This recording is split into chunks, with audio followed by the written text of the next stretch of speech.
అగ్రరాజ్యం అమెరికాని వెనక్కి నెట్టేసి గ్లోబల్ లీడర్గా ఎదిగేందుకు చైనా పావులు కదుపుతోంది. ప్రపంచ దేశాలకు నాయకుడిగా ఎదిగేందుకు చైనా ప్రయత్నిస్తోంది. ఆ రంగం ఈ రంగం అని లేకుండా అనేక రంగాలలో అన్ని దేశాలకు సవాల్ విసురుతూ దూసుకుపోతుంది డ్రాగన్ కంట్రీ. అనేక కీలక రంగాలలో ప్రపంచ అధినేతగా ఎదుగుతూ సవాల్ విసురుతోంది. పోటీ పడడమే కాకుండా చాలా రంగాలలో గణనీయంగా మెరుగ్గా రాణిస్తోంది. తయారీ రంగం, విద్యుత్ వాహనాలు, బ్యాటరీలు, పునరుత్పాదక శక్తి, డిజిటల్ సాంకేతికతలు ఇలా ఏ రంగం చూసినా చైనాదే ఆధిపత్యం. ఇక అదనంగా ఏఐ, క్వాంటం కంప్యూటింగ్, బయోటెక్నాలజీలలో చైనా సాధించిన పురోగతులు దాన్ని ప్రపంచవ్యాప్తంగా కీలకమైన ఆవిష్కర్తగా ఉంచుతున్నాయి. చైనా గణనీయమైన పురోగతి సాధిస్తూ ప్రపంచ దేశాలకు సవాలు విసురుతున్న కొన్ని రంగాల గురించి ఓసారి చూద్దాం. పశ్చిమ దేశాలు పోటీలో ఉన్నాయని భావిస్తున్నప్పటికీ కొన్ని ముఖ్యమైన రంగాలలో చైనా ఇప్పటికే గ్లోబల్ లీడర్గా తలెత్తుతోంది. కేవలం పోటీకి లోబడకుండా ఆధిపత్యం సాధించడమే లక్ష్యంగా చైనా సాగుతున్న విధానం ఇప్పుడు అంతర్జాతీయంగా గమనించదగిన విషయంగా చెప్పుకోవచ్చు. ఇందులో మొదటిది తయారీ రంగం. చైనా ప్రపంచంలోనే అతిపెద్ద ఉత్పాదక శక్తిని కలిగి ఉంది. ప్రపంచ తయారీ ఉత్పత్తిలో గణనీయమైన భాగాన్ని కలిగి ఉంది. ముఖ్యంగా ఎలక్ట్రానిక్స్, యంత్రాలు మరియు వస్త్రాల్లో చైనా దూసుకుపోతుంది. స్మార్ట్ ఫోన్లు, కంప్యూటర్లు, ఎలక్ట్రానిక్స్, వస్త్రాలు, ఆటో పార్ట్స్, యంత్రాల తయారీ వంటి విభిన్న విభాగాలలో చైనా ఉత్పత్తి సామర్థ్యం అమితంగా పెరిగిపోతోంది. కార్మిక ఖర్చులు తక్కువగా ఉండటంతో పాటు భారీ పరిశ్రమలకు అవసరమైన మౌలిక సదుపాయాల వద్ద ప్రభుత్వ మద్దతు ఉండటం ఈ విజయానికి మూల కారణంగా చెప్పుకోవచ్చు. చైనా +1 విధానం గురించి దేశాలు ఆలోచిస్తున్నప్పటికీ తక్కువ ధరలో ఎక్కువ ఉత్పత్తి సామర్థ్యాన్ని ఏ దేశమైనా పొందడం కష్టమే. అందుకే చైనా ఇప్పటికే ప్రపంచ తయారీ రంగంలో అగ్రస్థానంలో ఉంది. ఇక రెండవది ఎలక్ట్రిక్ వాహనాలు, బ్యాటరీల రంగం. ఈవీ రవాణా భవిష్యత్తుకు పరిగణించబడుతున్న నేటి కాలంలో చైనా ఇప్పటికే ఈ రంగంలో కూడా దూసుకుపోతోంది. BYD, KATL వంటి కంపెనీలు ప్రపంచ ఈవీ బ్యాటరీల తయారీలో దాదాపు 50% మార్కెట్ను నియంత్రిస్తున్నాయి. ముఖ్యంగా క్యాథోడ్లు, యానోడ్లు, ఎలక్ట్రోలైట్ల వంటి కీలక భాగాలను డ్రాగన్ కంట్రీ అధిక మొత్తంలో ఉత్పత్తి చేస్తోంది. ఈ కోణంలో అమెరికా, యూరోప్ వెనుకబడిపోతున్నాయి. ఇక మూడవది పునరుత్పాదక శక్తి. పునరుత్పాదక ఇంధనంలో చైనా ప్రపంచ దేశాలకు సవాల్ విసురుతోంది. ఇక ప్రపంచంలోని సోలార్ ప్యానెల్లో దాదాపు 80% చైనాలో తయారైనవే. దేశమంతటా సౌర విద్యుత్ ప్లాంట్లకు మద్దతుగా భారీ స్థాయిలో మౌలిక సదుపాయాలను ప్రభుత్వం ఏర్పాటు చేస్తోంది. ఇందులో ఉత్పత్తి సామర్థ్యం, అధునాతన సాంకేతిక పరిజ్ఞానం, నాణ్యమైన సరఫరా గొలుసు చైనాకు గ్లోబల్ లీడర్గా స్పష్టమైన ఆధిక్యాన్ని అందిస్తున్నాయి.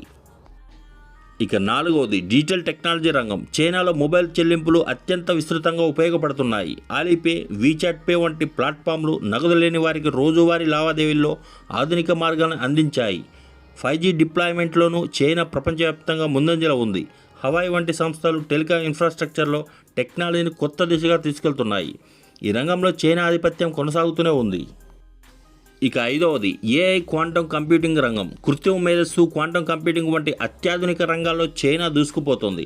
మౌలిక పరిశోధన, అభివృద్ధి కార్యకలాపాల్లో పెద్ద మొత్తంలో పెట్టుబడులు పెడుతోంది. తమ ఆర్మీకి, పౌర రంగానికి ఇది పెద్ద మద్దతుగా తయారైంది. చైనాలో ఏఐ స్టార్టప్లు వేగంగా పెరుగుతున్నాయి. డేటా సేకరణ సామర్థ్యం అధికంగా ఉండటం ఒక కీలక కారణంగా చెప్పవచ్చు.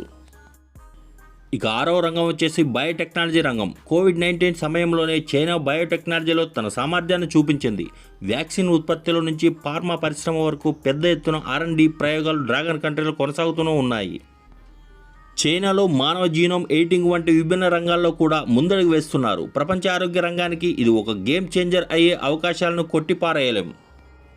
ఇక ఏడవది హైస్పీడ్ రైలు. బలమైన రైలు నెట్వర్క్ చైనాకు గర్వకారణంగా చెప్పుకోవచ్చు. ప్రపంచంలో అతిపెద్ద హైస్పీడ్ రైలు వ్యవస్థను కలిగి ఉండటంతో పాటు ఇతర దేశాలకు కూడా ఈ సాంకేతికను ఎగుమతి చేస్తుంది చైనా. ట్రాన్స్పోర్ట్ రంగంలో ఈ వేగం వాణిజ్యాన్ని, కనెక్టివిటీని గణనీయంగా మెరుగుపరుచుకుంటూ వస్తోంది. ఇక ఎనిమిదవది అంతరిక్ష పరిశోధన. ఇక చైనా అంతరిక్ష పరిశోధనలో గణనీయమైన అభివృద్ధిని సాధిస్తోంది.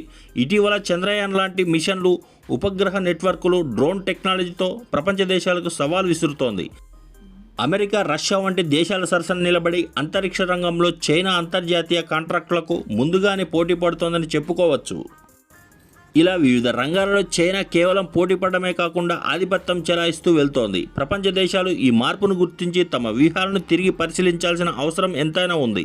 భవిష్యత్తు ప్రపంచ ఆర్థిక వ్యవస్థలో చైనా పాత్ర మరింత బలంగా ఉండే సూచనలు స్పష్టంగా కనిపిస్తున్నాయి. ఇక చైనా ప్రపంచంలో అత్యుత్తమ ఏఐ ప్రతిభని కలిగి ఉంది. కేవలం పారిశ్రామిక రంగానికే కాకుండా రోజువారీ జీవితంలో, విద్యలో మరియు సరికొత్త డిప్సీక్ వంటి అధునాతన భాషా నమూనాలను రూపొందించడంలో చైనా దూసుకుపోతోంది. చైనాలో రోబోటిక్స్ విప్లవాత్మకంగా మారాయి. భారీ నిర్మాణ రంగంలో కూడా మనుషులకు బదులుగా రోబోట్లను వాడుతున్నారు.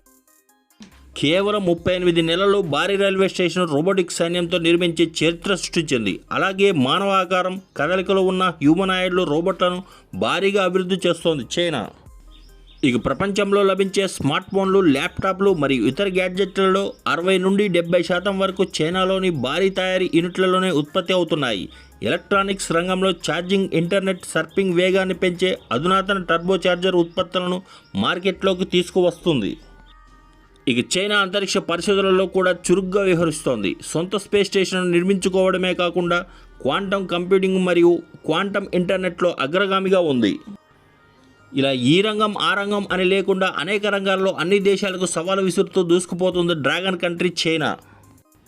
ఈ వీడియో మీకు నచ్చినట్లయితే లైక్ చేయండి, షేర్ చేయండి, సబ్స్క్రైబ్ చేయండి. Thank you for watching.